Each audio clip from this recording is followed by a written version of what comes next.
everyone, welcome to the new episode of The Winners Podcast. ये podcast का episode थोड़ा special है मेरे लिए भी, क्योंकि गेस्ट है हमारे साथ प्रियंका पाल। इस एपिसोड में हमने टीयर 2 और टीयर 3 सिटीज पे डीप डाउन डिग किया है कि एग्जैक्टली परेशानियां क्या आती है वहाँ पे, एग्जैक्टली मेंटल हेल्थ एक्सेप्टेंस कितनी है, थेरेपी वर्क कैसे करती है, कौन से थेरेपिस्ट पे कब जाना चाहिए। थेरेपिस्ट भी बहुत टाइप के आपको बताएं, आरसीआई लाइसेंस साइकोलॉजिस्ट होते हैं, काउंसलिंग साइकोलॉजिस्ट होते हैं, स्पोर्ट्स साइकोलॉजिस्ट भी होते हैं, बिजनेस साइकोलॉजिस्ट भी होते हैं। साथ साथ में आगे जाके there is psychiatrist as well, जो कि आपको मेडिसिन से हेल्प करता है, जिसके बाद एमबीबीएस होती है। सो कब किसके पास जाना है, ये हमने बात की इस एपिसोड में। आई एम प्रीटी श्योर ये पॉडकास्ट का एपिसोड काफी पसंद आएगा। If you are from tier 2 and tier 3 city and you are looking for mental support, Priyanka की डिटेल्स ऑलरेडी डिस्क्रिप्शन में है, so you can reach out to her and I hope ये podcast आपको पसंद आएगा। So hey Priyanka, how are you? Hey, hi, I'm fine. How are you? I'm good. So let's start our conversation. मैं इधर discuss कर रहा था अपनी टीम से कि टीयर 2 एंड टीयर 3 मार्केट जो है, जो सिटीज इंडिया में है, फॉर एग्जांपल टीयर 1 सिटीज के अलावा जैसे पुणे, मुंबई, दिल्ली, एनसीआर, कोलकाता, चंडीगढ़, इनके अलावा जो सिटीज होती हैं मेजोरिटी, उस पे मेंटल हेल्थ को अलग तरीके से देखा जाता है। Okay. तो लाइक अगर किसी को भी हल्का सा मेंटल हेल्थ इशू होता है या वेलबींग इशू होता है, वो बताते नहीं किसी को, या फिर बहुत एक्सट्रीम चले जाते हैं तो साइकेट्रिस्ट के पास जाके दवाइयाँ लेके कुछ टाइम में ठीक होने के बाद नॉर्मली उसी लूप में आ जाते हैं वापस। What do you think about this? क्या ये ट्रू है? ये आपने खुद देखा है कि नहीं? कि एग्जैक्टली आपका एनालिसिस क्या कहता है?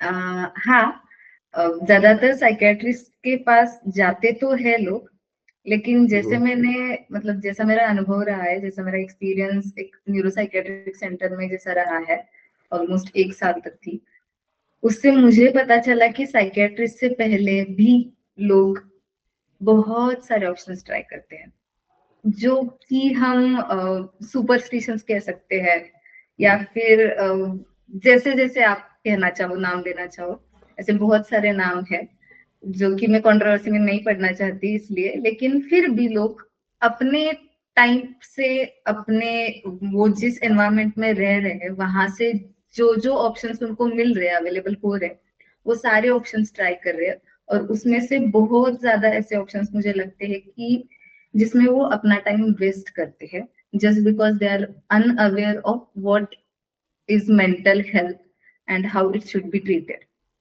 जैसे कि अगर वो जो टाइम वेस्ट कर रहे हैं, मैं जो बोल रही हूँ, वहां पे बहुत सारे ऑप्शंस जो वो ट्राई करते हैं, उसमें ज्यादातर वो जो पेशेंट होता है, जो मेंटली हैम्पर हो रहा होता है, वो ज्यादातर बहुत फिजिकली सफर करता है, बहुत ज्यादा। और उसकी वजह से बहुत देर होने के कारण वो जो ट्रीटमेंट एक्चुअल में जब वो साइकेट्रिस्ट के पास आते हैं, जैसे कि आपने कहा, वो बहुत देर के बाद आते हैं। मतलब असल में जो ट्रीटमेंट शुरू होनी चाहिए वही बहुत लेट चालू हो जाती है, तो फिर उसके आगे तो वो फिर बहुत देर तक चलती है। लेकिन फिर भी साइकेट्रिस्ट के पास जाने वाले लोग अभी बढ़ रहे हैं, क्योंकि ऐसा नहीं कहूंगी मैं कि बिल्कुल भी अवेयरनेस नहीं है, हाँ थोड़ा बहुत है, लेकिन फिर भी जो अवेयरनेस एक्सेप्टेंस वाला होता है वो अवेयरनेस नहीं है। क्योंकि अगर मैं अवेयर हूँ कि हाँ मेंटल हेल्थ जैसी कोई चीज होती है, बीमारी नहीं बोलूंगी, कोई तो एक ऐसा लाइफ में छोटा मोटा प्रॉब्लम मेंटल हेल्थ रिलेटेड होता है, ये मैंने सुना है, ठीक है। जब मैं सैड हूँ, सैड तो ठीक है, लेकिन जब मैं एक्चुअल डिप्रेशन में हूँ, तब मैं उस पे कितना अमल कर रही हूँ, जो मैं अवेयर हूँ उसके हिसाब से। अगर मैं अवेयर हूँ कि हाँ मेंटल हेल्थ रिलेटेड कोई तो ऐसे प्रॉब्लम्स होते हैं जिसके लिए साइकोलॉजिस्ट या साइकेट्रिस्ट के पास जाना पड़ता है, ये बातें मुझे पता है, लेकिन जब मैं उसमें से गुजर रही हूँ तब मैं कितना सोचती हूँ कि हाँ मैं एक्चुअल में वहां जाना चाहती हूँ या नहीं, उससे पता चलता है वो एक्सेप्टेंस वाला अवेयरनेस कितना है। अगर मैं एक्सेप्ट करती हूँ और फिर मैं अगर स्टेप इन करके साइकोलॉजिस्ट या साइकेट्रिस्ट के पास जाती हूँ, तो फिर वो एक्सेप्टेड वाला अवेयरनेस है कह सकती हूँ। ना कि सिर्फ बोलने के लिए कि हाँ मैं अवेयर हूँ, मेंटल हेल्थ रिलेटेड जो इश्यूज है, जो प्रॉब्लम्स है उससे मैं अवेयर हूँ, ये सिर्फ कहने की बात नहीं होनी चाहिए, ऐसा मुझे लगता है। तो फिर वो एक्सेप्टेंस होना चाहिए। और जब एक्सेप्टेंस होता है तो ज्यादातर एक्चुअली मैं पर्सनली अपने क्लाइंट्स को कहती हूँ कि जब वो मेरे पास आ रहे खुद से, वहां पे ही वो 50% अच्छे हो गए हैं, क्योंकि उन्होंने एक्सेप्ट किया है कि मुझे कुछ ना कुछ मुझ में कमी है, या फिर कुछ ना कुछ ऐसी बात है मुझ में जो मुझे चेंज करनी चाहिए। तो फिर ये जो बात है, तो फिर वही एक कहती है बात कि हाँ, एक्सेप्टेंस वहां पे उस क्लाइंट में, उस पेशेंट में है, और उसके हिसाब से वो आगे बढ़ने की खुद से कोशिश कर रहे हैं। तो फिर साइकेट्रिस्ट हो, साइकोलॉजिस्ट हो, तो फिर ये बातें बहुत मायने रखती है कि वो पेशेंट खुद से आ रहा है या फिर किसी के जस्ट बिकॉज कहने से आ रहा है।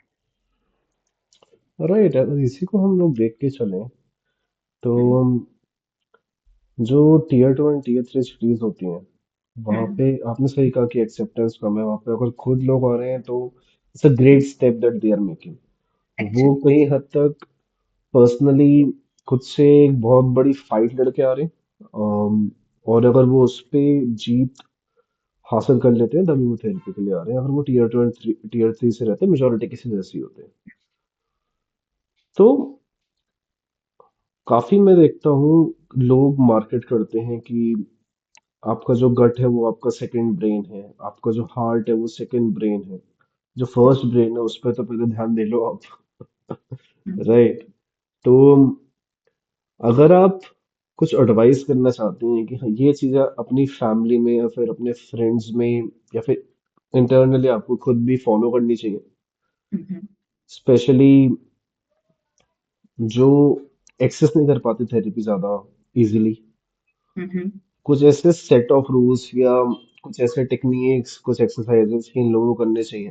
फॉर एग्जांपल मैं काफ़ी अगर साइकोलॉजिस्ट से बात करता हूँ, वो कहते हैं कि अगर आप थेरेपी एक्सेसिबल आपके लिए नहीं है तब आप ग्रुप ऑफ फ्रेंड्स देखो, सपोर्ट सिस्टम देखो, सपोर्ट ग्रुप्स देखो।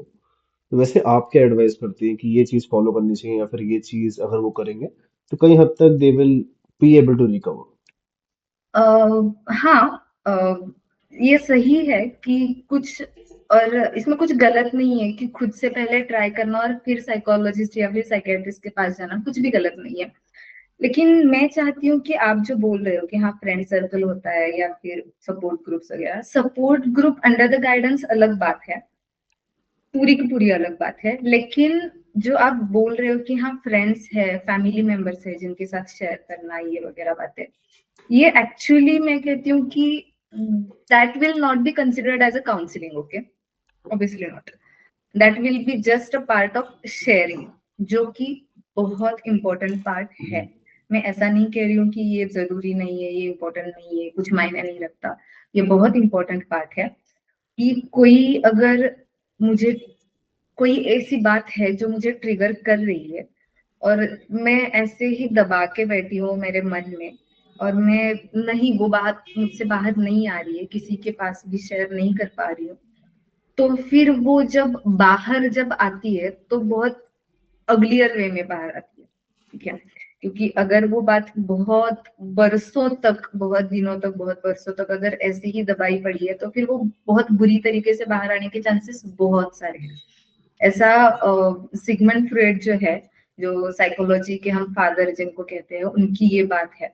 तो फिर ये बात सच है कि वो शेयर करनी चाहिए, और इसके लिए फ्रेंड्स होना बहुत जरूरी है। और अगर आपने सुना है, महात्रेया रा is a great writer actually, और फिलोसोफर आप कह सकते हो।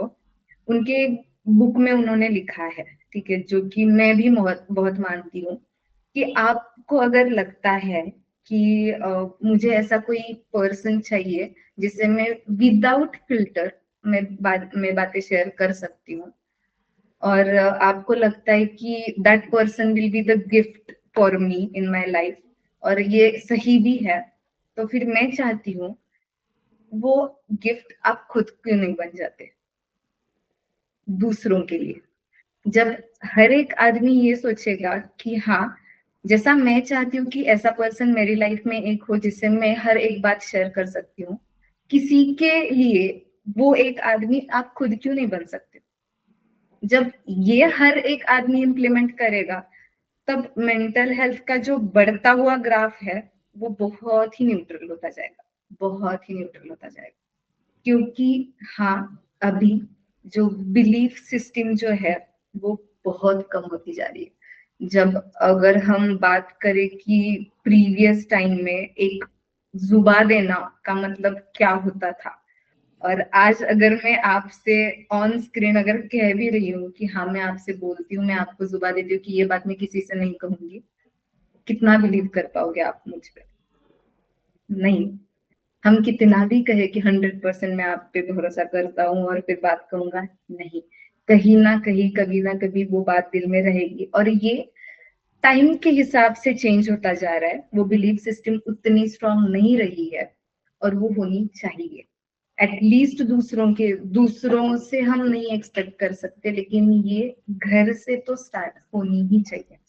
जब मैं स्कूल में अभी जैसे वर्क कर रही हूँ, स्कूल में बहुत सारे ऐसे बच्चे हैं, बहुत सारे, जो उनके मन में उनके फ्रेंड्स के लिए हो, उनके पेरेंट्स के लिए हो, कुछ भी क्यों ना हो, वो मुझसे आके फ्रैंकली बोलते हैं, बहुत अच्छे तरीके से। जहाँ पे मैं उनको जज नहीं करती, जहाँ पे मैं उनको वो सही है या गलत, या फिर उनको अभी क्या स्टेप लेना चाहिए, ये कुछ नहीं बताती। उनको सिर्फ वो जो बोलते हैं वो सुनने वाला कोई चाहिए, जो उनको उसके कहने के हिसाब से जज ना करे। ये अगर उनको इस लाइफ में, उनके इस लाइफ के इस स्टेज पे अगर उनको मिलता है कोई ऐसा आदमी कि हाँ उन पे वो बिलीव कर सके, इस लाइफ के स्टेज से ही उनका वो बिलीफ सिस्टम स्ट्रांग होता जाएगा, बहुत स्ट्रांग होता जाएगा। क्योंकि जो हम ये अभी वीडियो देख रहे होंगे कि उन्होंने हर एक ने वो एक सवाल पूछना चाहिए खुद से कि क्या मेरे घर में ऐसा कोई है जिससे मैं विदाउट फिल्टर हर एक बात कह सकता हूँ? अगर है तो you are the luckiest person. लेकिन यही सवाल अगर हम रिवर्स करें कि क्या आप किसी के लिए वो एक पर्सन हो जिससे कोई आपके घर का आदमी सारी बातें विदाउट फिल्टर शेयर कर सकता है, then you will be the most luckiest person. क्योंकि वो गिफ्ट आप बन सकते हो किसी और के लिए कि हाँ, कोई आपसे आके ओपन अप हो सकता है। तो फिर यस, ये बहुत मायने रखता है कि friends, family members, support groups जहाँ पे हम विदाउट फिल्टर बातें कर सकते हैं, ये बहुत अच्छी बात हो सकती है। लेकिन फिर भी मेंटल हेल्थ इश्यूज जिसके रीजंस बहुत सारे हैं, कोई भी रीजन क्यों ना हो जिसकी वजह से ये बढ़ रहे हैं, वो अभी इससे भी एक स्टेप आगे जा रहे हैं कि राइट राइट।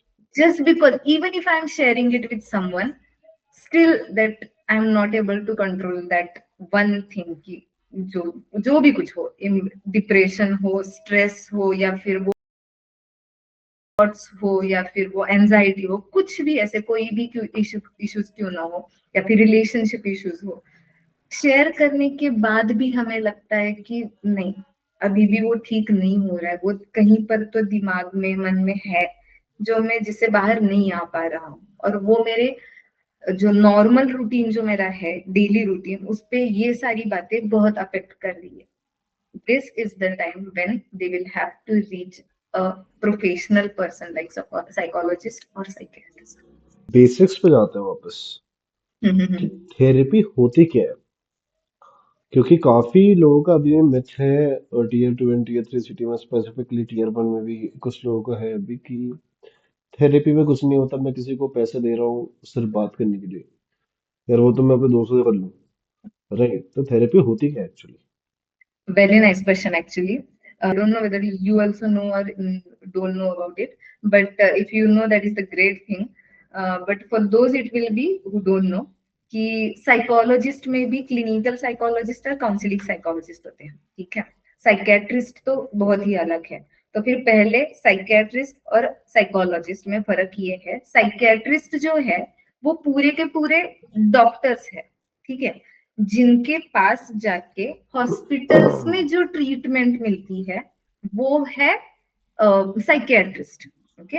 और साइकोलॉजिस्ट जो है, थेरेपिस्ट जो है, जहाँ पे क्लिनिकल काउंसलिंग साइकोलॉजिस्ट जो आते हैं, वहां पे अब ये थेरेपी मिलती है, जहाँ पे specially it will be not only a talk therapy, but yes, most of the part will be of talk therapy, but इसके साथ बहुत सारे ऐसे वेज होते हैं जिनसे उनको एक इमोशनली, ना कि सिर्फ सपोर्ट और ना कि सिर्फ गाइडेंस हम नाम दे सकते हैं उसके लिए, लेकिन वहां पे ऐसी बहुत सारी टेक्निक्स होती है जिसका कंबाइन करके एक सामने वाला जो पेशेंट है या फिर क्लाइंट है उसके साथ बात करके उसको एक ओपन अप करना, जो वो सारी बातें हमसे शेयर करे, जो वो सारी बातें शेयर करते वक्त वो सेल्फ एनालिसिस करना स्टार्ट करे।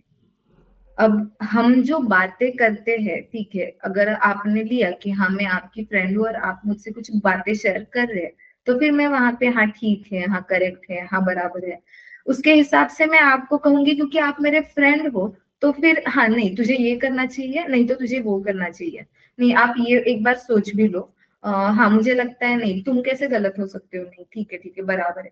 ये वाला एक कॉमन डिस्कशन होता है, ठीक है, जो हमारे फ्रेंड्स के साथ, फैमिली मेंबर्स के साथ होता है, जो कि इम्पोर्टेंट है। लेकिन इससे अलग थेरेपी में क्या होता है कि हम उनको ये सोचने पे मजबूर करते हैं कि आप जो कह रहे हो उसके उस पे आप एक बार सोच के देखो। हम यहाँ पे जज नहीं कर रहे हैं, वो तो उनको पता है अभी। पोस्ट सेशन में वो तो उनको पता चल गया है कि यहाँ पे कोई उनको जज करने वाला नहीं है, यहाँ पे उनको कोई गई सही गलत साबित करने वाला नहीं है।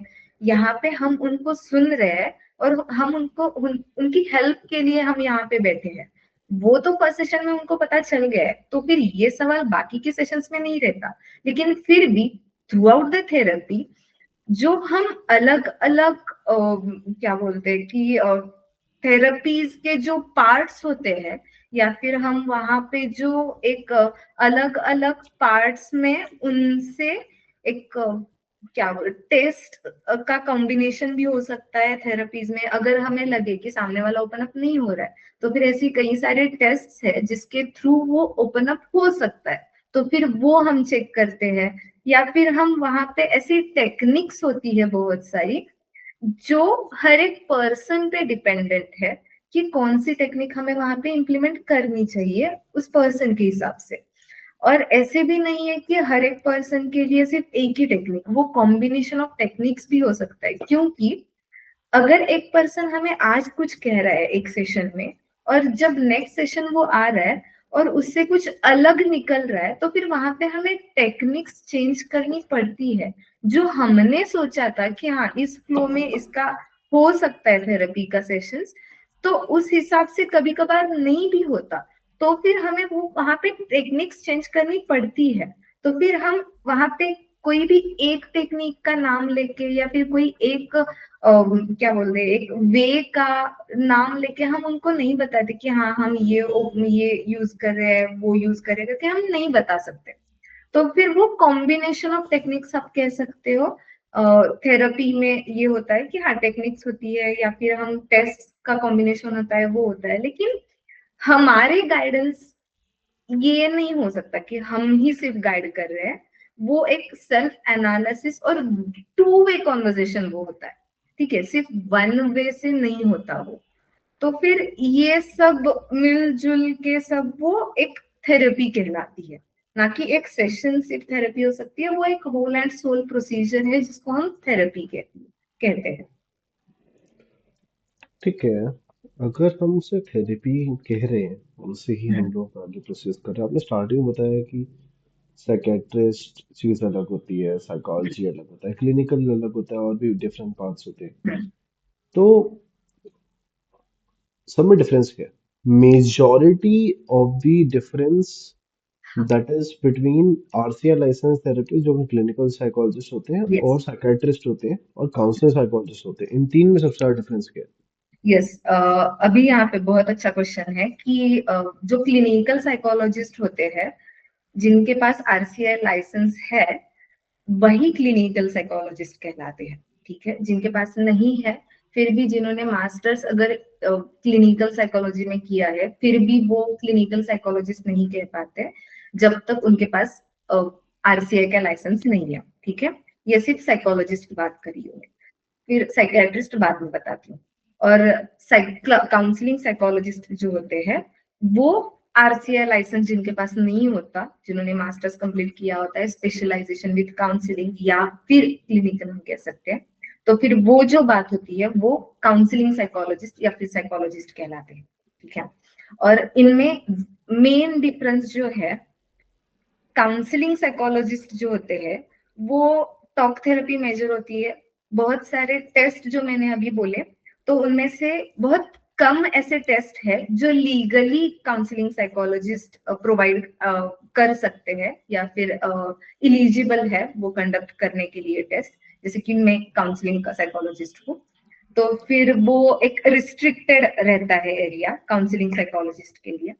और अगर आप क्लिनिकल सोचोगे तो फिर वहां पे उनको practical experience during that RCI license of their MPhil and everything, because RCI license will be people will be getting after only that fulfilling of MPhil degree. Okay, so after MPhil only that person will be RCI licensed person.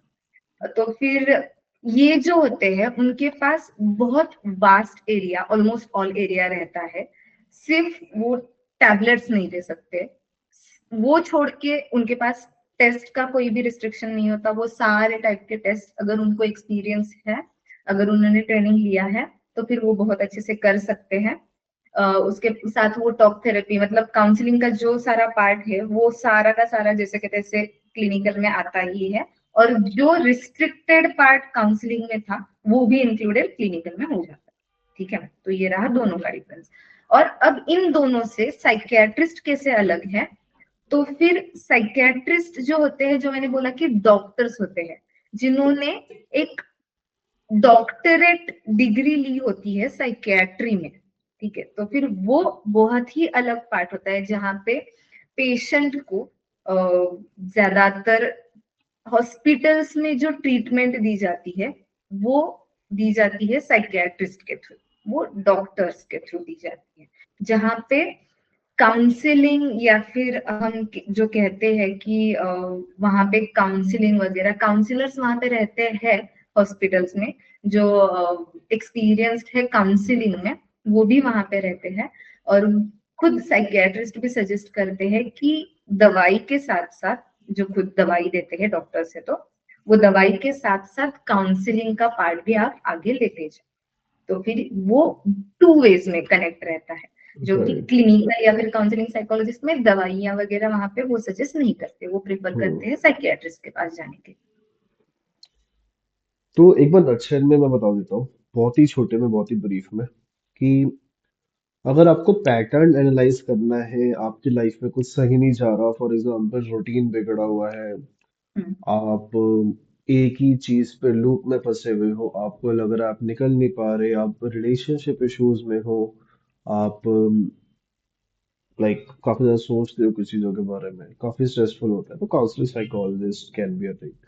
अगर लगता है कि बहुत ज्यादा frequent है और extreme है, for example आप शट डाउन हो जाते हो कई बार कोई टास्क करते हुए, बहुत ही फ्रीक्वेंट हो रही है ये चीजें, आपको डिप्रेशन एंजाइटी टाइप जो आपने सुना है हल्का सा वैसा लग रहा है, जो आपके दोस्त लोग बोलते हैं, आप मूवीज में देखा है उसका, वो तो बहुत ज्यादा बड़ा चढ़ा के दिखाते हैं, बट हम्म। अगर आपको 1-2% भी उसका लग रहा है, तब RCI license clinical psychologist is a thing उसके जो आपको साथ और डायग्नोस उसके साथ और एक और ऐड करती हूँ, जो कि स्किज़ोफ्रेनिया वाले पेशेंट्स वगैरह होते हैं, राइट, वो भी काफी है। इनिशियल स्टेज में है। राइट। स्किज़ोफ्रेनिया का इनिशियल स्टेज क्लिनिकल साइकोलॉजिस्ट के पास हो सकता है, लेकिन अगर राइट। वो भी बढ़ गया है तो फिर उस हिसाब में, उस केस में हम साइकियाट्रिस्ट भी प्रिफर कर सकते हैं, अगर वहां पे हिस्ट्री वगैरह है या फिर अगर वहां पे बहुत सारा ऐसा पैटर्न है कि सिर्फ मुझ तक वो रिस्ट्रिक्टेड नहीं है, मेरे पास्ट में, मेरी फैमिली हिस्ट्री में भी वैसा है, तो फिर ऑब्वियसली साइकियाट्रिस्ट के पास ही जाना प्रेफरेबल रहेगा। राइट, सो जो ऐसे एक्सट्रीम वाले केसेस होते हैं, that you can directly go psychiatrist. So it's Yes. a top to bottom thing. Exactly. Yes. So the top layer, the extreme things goes to psychiatrist. Yes. उसके बाद हल्का सा जगह से mixture of things, और जो चीज काउंसलिंग एंड क्लिनिकल के बीच में कहीं हैंडल हो सकती है वो क्लिनिकल साइकोलॉजिस्ट, जो नियरली आपकी खुद के वेलबींग के लिए वो काउंसलिंग साइकोलॉजिस्ट। Yes. सो तीनों अलग अलग है अपनी जगह पे, तीनों फिट है। वो डिपेंड करता है कि आपको एग्जैक्टली Hmm. क्या चीज अंदर से पिंच कर रही है, क्या चीज ऐसा लग रहा है कि क्या करना चाहिए। Am I right? Yes. Yes. Absolutely correct. Right, तो इस बात को आगे लेके जाते हैं अभी। अब हमने समझ लिया कि थेरेपी होती क्या है और कहाँ से थेरेपी लेनी है, जब क्या एग्जैक्टली हो रहा है तो किसके पास जाना है, काउंसलिंग साइकोलॉजिस्ट के पास जाना है, क्लिनिकल के पास जाना है, या फिर हमें जाना है साइकोलॉजिस्ट के Yes. पास। Psychiatric. स्पोर्ट्स साइकोलॉजिस्ट क्या करते हैं? स्पोर्ट्स साइकोलॉजिस्ट मेरा ज्यादातर वो स्टडी वाला एरिया नहीं है, लेकिन जितना भी मुझे पता है उसके हिसाब से मैं कहती हूँ, उनके पास जो फिजिकल वाला जो नॉलेज रहता है, ठीक है, कि फिजिक वर्क कैसे करता है, तो फिर उसके हिसाब से अगर उनको, क्योंकि अगर एक मैच के बारे में अगर आपने सोचा, तो फिर वहां पे आप सोच सकते हो कि वहां पे मेंटल प्रेशर बहुत रहता है। और अगर आपने छिछोरे मूवी देखा है, तो that is the best example to make your opponent think on one point, और उनको डिप्रेस कैसा करे, उनको सोचने पे मजबूर कैसे करे। और वो अगर वहां पे कॉन्शियस हो जाए, और वहां पे अगर वो, ना कि कॉन्शियस एक्चुअली, वहां पे वो प्रेशर कैसे हैंडल करना है, या फिर वहां पे अगर फिजिकल कोई ऐसी तकलीफ हो, मतलब एक एग्जाम्पल है, जो कि इंटर्नशिप में, ना कि मेरे इंटर्नशिप में, एक फ्रेंड है उसके इंटर्नशिप में वो एक एक्सपीरियंस किया था। एक लेडी थी जिसके प्रेगनेंसी में इश्यूज आ रहे थे, ठीक है। हम कैसे रिलेट करते हैं हमारी मेंटल हेल्थ विद फिजिक, उसका एक बेस्ट एग्जाम्पल है, और वो हम कनेक्ट कर सकते हैं स्पोर्ट्स में, ठीक है। तो फिर वो प्रेगनेंसी में इश्यूज आ रहे थे, और जस्ट बिकॉज वहां पे इश्यूज आ रहे थे, वो गायनेक से मिल रही थी, सब कुछ हो रहा था, लेकिन ऐसे स्कैनिंग के वक्त या फिर बाकी सब बातें करते वक्त ये कहीं पर भी कोई प्रॉब्लम दिखाई नहीं दे रहा था, ठीक है। जबकि बाद में जाके पता चला कुछ तो ऐसी बातें थी उसके दिमाग में जो वो अपने हस्बैंड से शेयर करना चाहती थी, लेकिन फिर भी वो शेयर नहीं कर पा रही थी, ठीक है। और उसकी वजह से ऐसे बहुत सारे इश्यूज थे, या फिर आप कह सकते हो कि वो जो मेंटल स्ट्रेस था वो कहीं पर तो फिजिकली बाहर आ रहा है, ठीक है। तो ये एक एग्जाम्पल मैंने बताया। तो फिर जब स्पोर्ट्स की बात करते हैं, वहां पे ज्यादातर चेस जैसा स्पोर्ट अगर हम साइड में रखें, तो वहां पे फिजिक बहुत वर्क करता है, बहुत। और फिजिकल बॉडी जितनी एक्टिव रहती है, वो सिर्फ फिजिकली कभी भी एक्टिव नहीं रह सकती अगर वो मेंटली स्टेबल नहीं है। तो वहां पे ये दोनों चीजें बैलेंस करना स्पोर्ट्स साइकोलॉजिस्ट बहुत हेल्प करते हैं इस एरियाज, कि ऑन ग्राउंड वहां पे उनको कैसे दोनों चीजें, फिजिकल और मेंटल हेल्थ जो है, वो कैसे बैलेंस रखना है। वो बहुत इंपॉर्टेंट उनके लिए वहां पे होता है, क्योंकि वहां पे अगर मैं कुछ अलग दिमाग में लेके अगर मैच कुछ खेल रही हूँ, कभी भी वो सही नहीं जाएगा, कभी भी वो सही नहीं जाएगा। और अगर ऐसा है तो फिर वो स्पोर्ट्स के जो, मतलब स्पोर्ट्स पर्सन जो है, उन पर बहुत अफेक्ट निगेटिवली करता है। तो फिर वो बैलेंस करने के लिए स्पोर्ट्स साइकोलॉजिस्ट बहुत हेल्प करते हैं। राइट, तो अगर मैं रोल बैक करूं काफी ज्यादा केसेस जो आजकल आ रहे हैं, हम्म। इवन अभी कुछ पॉडकास्ट भी हुए उस पे काफी एक्टर्स ने ये बोला कि हम्म। आपका बेस स्ट्रांग होना चाहिए। बेस मींस आप फॉर एग्जांपल 40 इयर्स के हो राइट नाउ। हम्म। 40 इयर्स में आपको कोई चीज लाइक डिस्टर्ब कर रही है इंटरनली। वो इसलिए हम्म। डिस्टर्ब कर रही है क्योंकि जब आप 12 साल के थे आपको सब कुछ हुआ था, एंड वो आप ट्रॉमा लेके बैठ गए हो and then it is very hard for you to recover at hmm 40। 40 साल की उम्र में बहुत मुश्किल है उस ट्रॉमा हम्म से रिजॉल्व करना। यस। सो ये जो एक्टर्स बोल रहे हैं उसका सेंस क्या है, लाइक मीनिंग क्या है, एक्चुअली में चाइल्डहुड ट्रॉमा होता क्या है, और काफी लोग एडल्टहुड में क्या फेस करते हैं चाइल्डहुड ट्रॉमा की वजह से। Thank you for this question actually, क्योंकि ये मेरे एक्सपीरियंस से रिलेटेड है। Experience in the sense professional experience.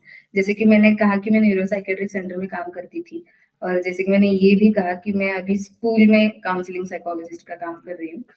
तो फिर ये जो शिफ्ट है neuropsychiatric centre to directly to the school education में, उसका रीजन यही है।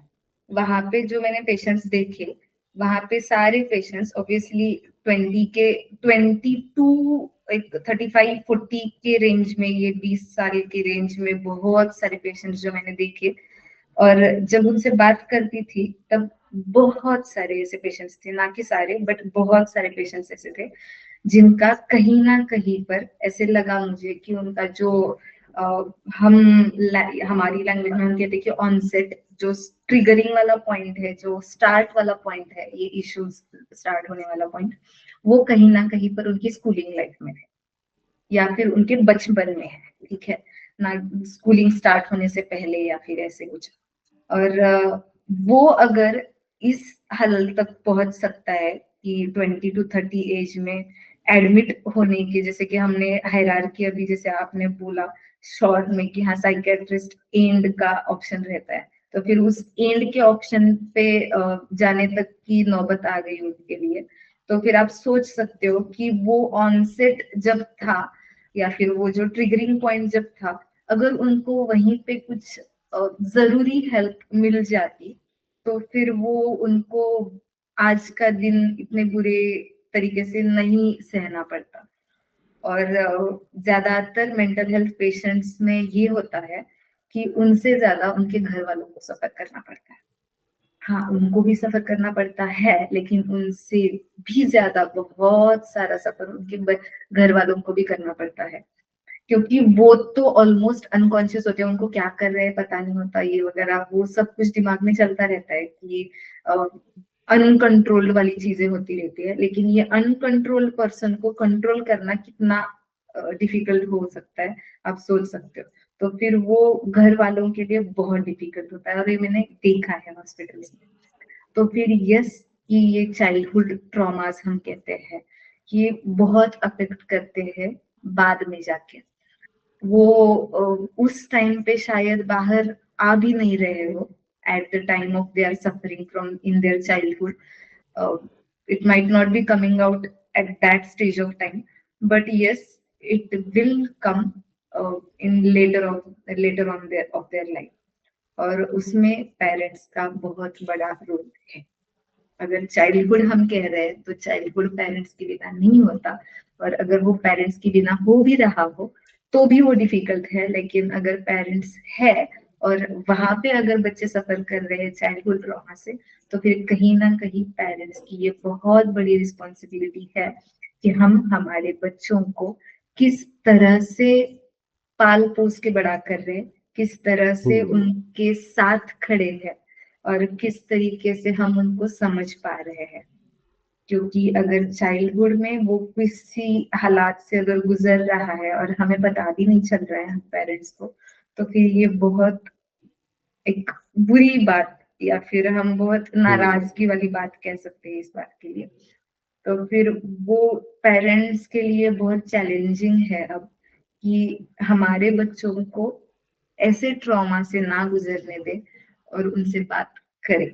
अब जो आपने पिछला क्वेश्चन पूछा पूछा था कि हाँ वो फ्रेंड से शेयर करना, पेरेंट्स से शेयर करना क्या, राइट।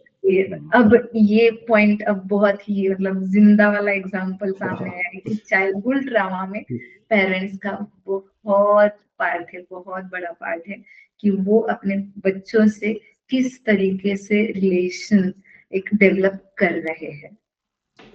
राइट। ट्रॉमा एक्चुअली में होता क्या है, काफी लोगों के लिए ट्रॉमा फॉर एग्जांपल ऐसा है कि मुझे स्मेल आ गई, मुझे एक ट्रॉमा याद आ गया कि हाँ ऐसी स्मेल आज से 4 साल पहले इस इंसिडेंट के दौरान आई थी, इसकी वजह से मैं ट्रिगर हो गया। हम्म, पहला क्वेश्चन मेरा ये, ट्रॉमा एक्चुअली में होता क्या होता है, क्या अगर आप है। सिंपल भाषा में बता पाए। हम्म, सेकंड क्वेश्चन जो इसके फॉलो अप में, हम्म, ट्रॉमा एंड पैनिक अटैक्स काफी रिलेटेड है, हम्म, हम्म, काफी क्लाइंट्स के लिए भी। हम्म, और पैनिक अटैक्स नॉर्मल है, hmm, normal in the sense tier 2 and tier 3 cities में भी उतने ही नॉर्मल है जितने टीयर 1 सिटीज में। काफी लोगों को फील होते हैं, हम्म, बट काफी लोगों को पता नहीं चलता कि ये पैनिक अटैक है। हम्म, पहला, ट्रॉमा क्या होता है, सेकंड पैनिक अटैक क्या होता है। क्या होता है, okay. So trauma can be an incident which happens for just this second, okay? Or trauma can be a thing which is happening on regular basis, okay? क्योंकि फॉर एग्जाम्पल हम अगर बच्चों के बारे में ये बात कर रहे हैं, मैं बच्ची हूँ जिसने अगर देखा है कि मेरे पेरेंट्स को झगड़ते वक्त, ठीक है, जैसे कि मैंने पेरेंट्स का भी जिक्र किया मेरे पिछले आंसर में, इसलिए मैं उन्हीं को यहाँ पे रिलेट करके बात एक एग्जांपल दे रही हूँ कि हाँ, जैसे कि मैं एक चाइल्ड हूँ जिसने पेरेंट्स को एक बार झगड़ते वक्त देख लिया। It can be a traumatic और it can not be, okay. If it is a like okay, हाँ झगड़ा हो गया और फिर वो अच्छे से, बहुत अच्छे से घुल मिल रहे हैं, बात कर रहे हैं, it will not B a traumatic, it will not, okay. लेकिन अगर ये ऐसे घड़ी के हिसाब से अगर ये आता ही जा रहा है, हर रोज के वो दो बज ही रहे, बज ही रहे, बज ही रहे, it will be a traumatic. ऐसे बहुत सारे बच्चे हमारे आसपास होंगे जो बात नहीं कर रहे, बहुत छोटे हैं, जो ओपन अप नहीं हो रहे। ज्यादातर वहां पे घर में आप चेक कर सकते हो, ना कि हर एक बच्चे के लिए वही होगा, लेकिन ज्यादातर बच्चों के लिए वो एक है कि घर में कुछ तो ऐसी बातें होती रहती है, वो फिजिकल ही क्यों ना हो या फिर ओरली ही क्यों ना हो, कुछ तो ऐसे झगड़े होते हैं जो बच्चों पे बहुत इम्पैक्ट करते हैं, बहुत ज्यादा।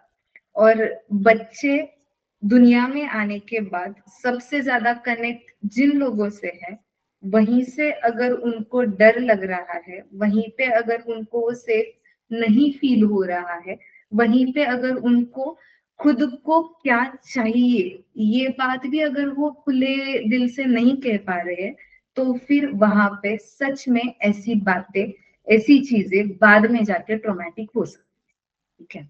तो फिर ऐसे इंसिडेंसेस, अब ये तो मैंने एक सिर्फ एग्जाम्पल कहा, ये बाहर कहीं पर भी अगर मैंने कुछ बहुत बुरी तरीके का एक्सीडेंट देखा, तो फिर मैं ड्राइव ही नहीं कर पा रही हूँ, ठीक है। मैं ड्राइविंग आती तो थी, लेकिन उस इंसिडेंस देखने के बाद, उसके बाद मैं अभी ड्राइविंग कर ही नहीं पा रही हूँ। It can be a traumatic, okay. तो फिर ये बहुत सारे हमारे सराउंडिंग्स में, हमारे घर में, हमारे आसपास पड़ोस में कुछ भी ऐसी बातें जो बहुत ज्यादा दिमाग पे ऐसा प्रेशर डालती है या फिर ऐसे सुन्न करके छोड़ती है हमें, वो ट्रॉमेटिक बन सकती है बाद में।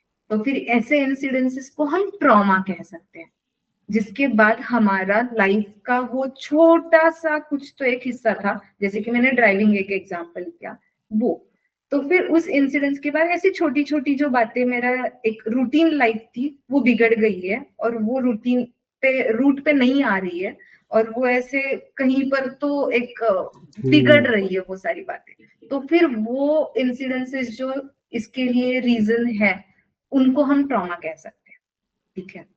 तो फिर ये हुआ पहला। और दूसरा जो आपका क्वेश्चन था कि पैनिक अटैक वाला, हाँ, उतने भी कॉमन हम नहीं कह सकते, लेकिन उसके लिए मुझे पर्सनली क्या लगता है कि अभी लोगों का पेशेंस लेवल बहुत कम, बहुत कम, और पैनिक अटैक का वो बहुत बड़ा रीजन है। आप क्या सोचते हो कि हम ही, हमारी जनरेशन अभी जो जिंदा लोग हैं, वही एक है जो बहुत बहुत बड़े बड़े वाले ऐसे क्या ग्लोबल वार्मिंग जैसे या फिर ऐसे क्वेश्चन से जूझ रहे हैं? नहीं, अगर हम हमारे पास्ट में देखें 90s में या फिर उससे भी पहले 80s या 70s में बहुत सारी नेचुरल कैलामिटीज थी, बहुत सारे ऐसे प्रॉब्लम्स थे, लिटरली वॉर थे, और फिर भी लोग वहां पे पैनिक अटैक से तो नहीं मर रहे थे। वो पैनिक अटैक जैसी चीजों को मतलब वो ऐसे इतने बुरे तरीके से फेस नहीं कर रहे थे। वहां पे रेजिस्टेंस पावर थी। अभी हमारे लोगों में, हम लोगों में कहीं पर तो ऐसी बातें हैं कि जहां पे हम रेजिस्ट नहीं कर पा रहे हैं। हमारा गुस्सा देखो, हमारा सेलिब्रेशन का लेवल देखो। अगर हमने सेलिब्रेट किया तो एक जी जान लगा के सब कुछ, नहीं तो डायरेक्टली डाउन की हम बहुत सैड बैठे हैं।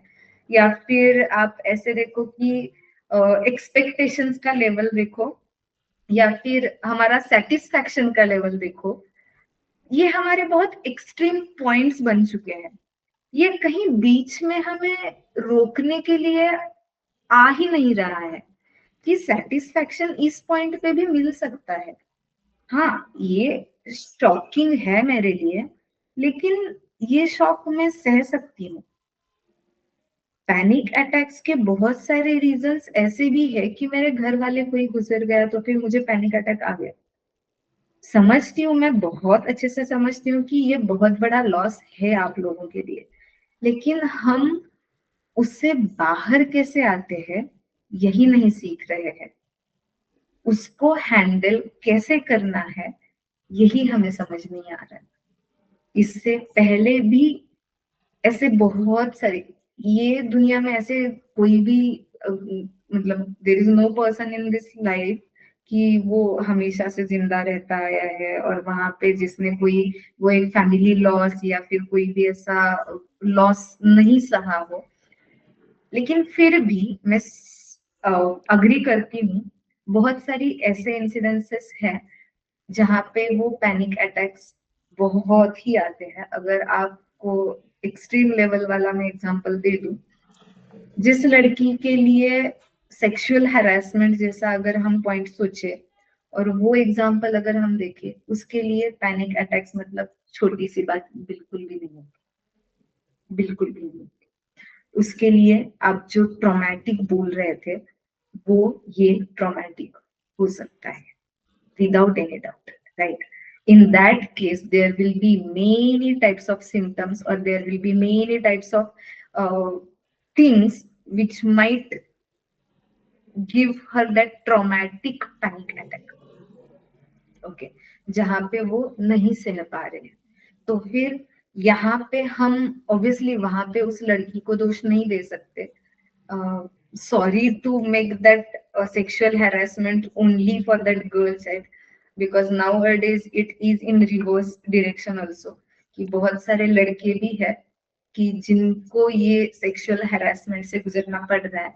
तो फिर यहाँ पे मैं सिर्फ लड़की नहीं रह रही हूँ, कोई भी वो पर्सन हो जिसको ये सेक्सुअल हैरेसमेंट से गुजरना पड़ा और वो अभी उस ट्रॉमा में है या फिर वहां पे उस इंसिडेंट्स को लेके उनको पैनिक अटैक्स आते हैं, तो फिर वहां पे हाँ ये सच बात है कि वहां पे पल्पिटेशन होना, मतलब वो जो हमारे दिल की जो धड़कन होती है वो बहुत जोर से बजना, ऐसे कि बहुत ऐसे फील होना कि वो बहुत धक धक धक वो बहुत जोर से हो रहा है, वो खुद को फील होना, ऐसे हाथ रखे बिना, कंसंट्रेट किए बिना, वो एक टाइप हुआ कि पैनिक अटैक्स आते हैं। या फिर बहुत ज्यादा स्वेटिंग वगैरह ऐसे टाइप के बहुत टाइप्स होंगे यहाँ पे पैनिक अटैक्स, वो बॉडी कैसे रिएक्ट करके दिखा रहा है ऐसे।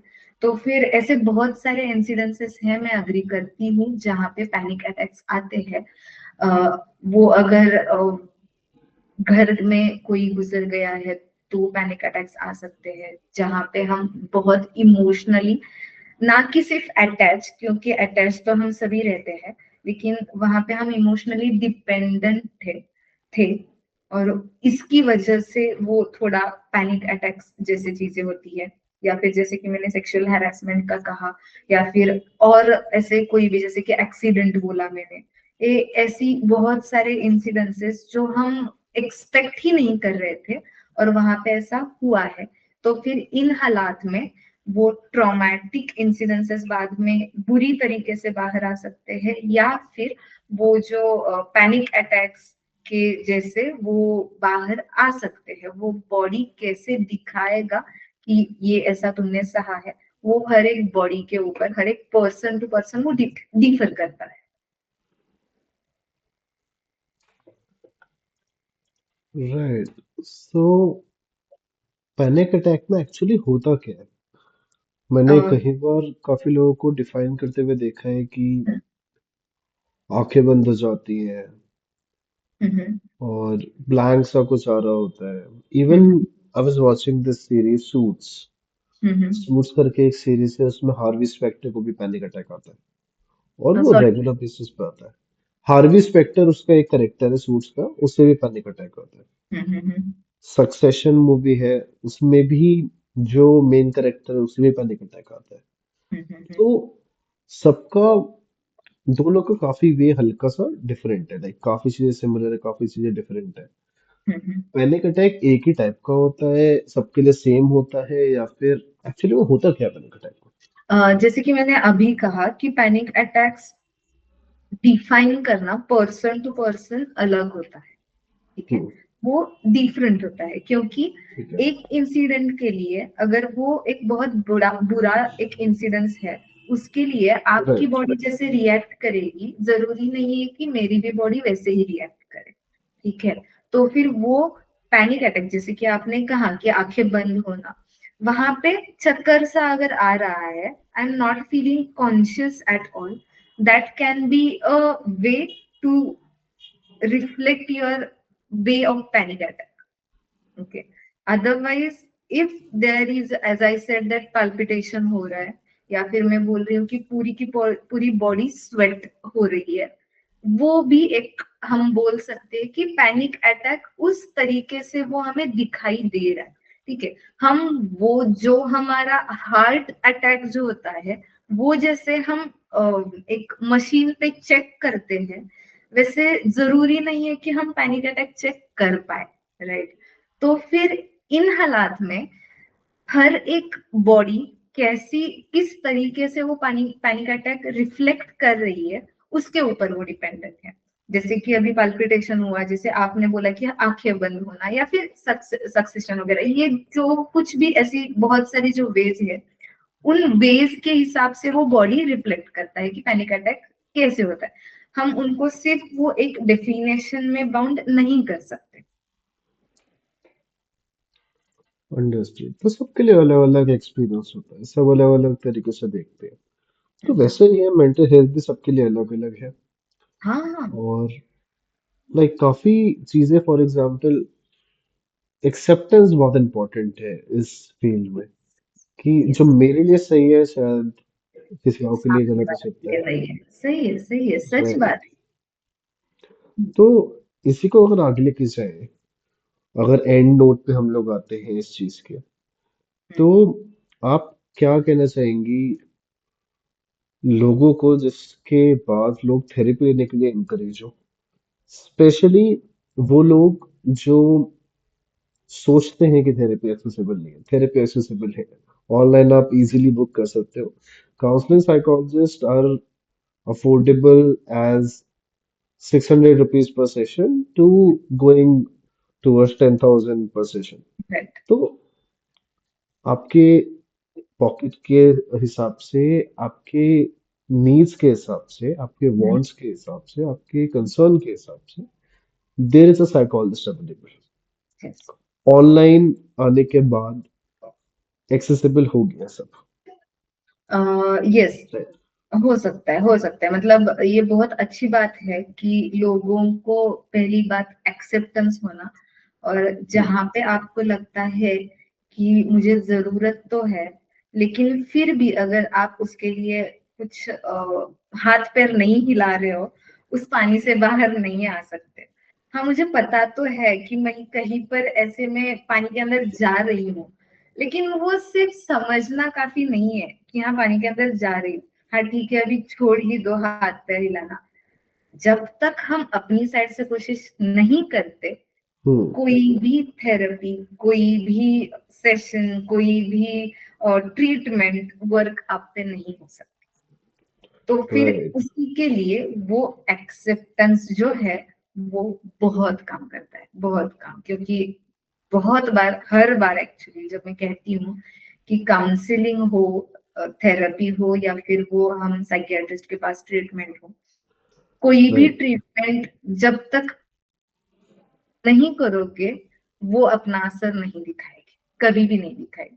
क्योंकि बहुत सारे डॉक्टर्स ने भी ऐसे कहा है, ना कि साइकियाट्रिस्ट में बोल रही हूँ, नॉर्मल से डॉक्टर्स ने भी ऐसे कहा है कि हम अगर आपको बोल दे कि हाँ आपको अगर बुखार आया है, हम अगर बोल दे कि ये गोली बीमारी उस बुखार के लिए है, वो न्यूट्रल ही गोली क्यों ना हो, वो आप पे अफेक्ट करेगी अगर आप बिलीव करते हो।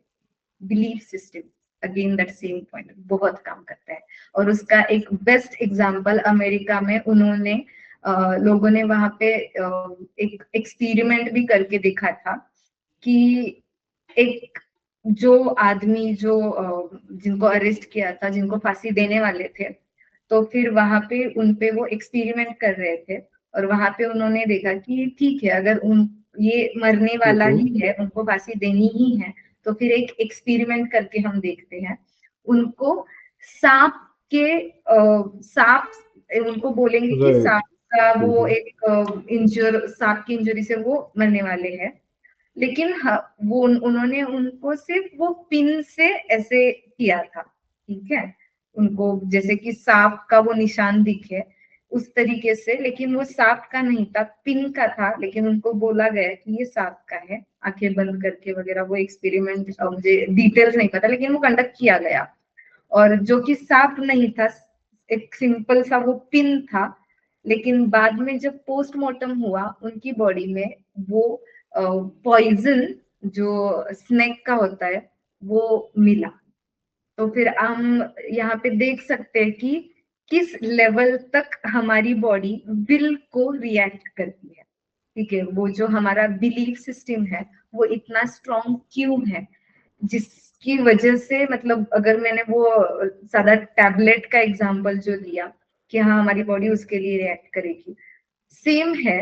अगर मुझे विश्वास ही नहीं है इस डॉक्टर के ऊपर, और मैं अगर वहां पे जा रहा हूँ, वो कितना भी अच्छा दवाई क्यों ना दे, और मैं अगर मान रही हूँ कि इसका कुछ नहीं फायदा होगा, सच में फायदा नहीं, कहीं पर तो हमें वो बिलीफ चाहिए। और वो बिलीफ जब होगा तभी हम अपनी साइड से कोशिश करेंगे कि खुद को अच्छा करने में।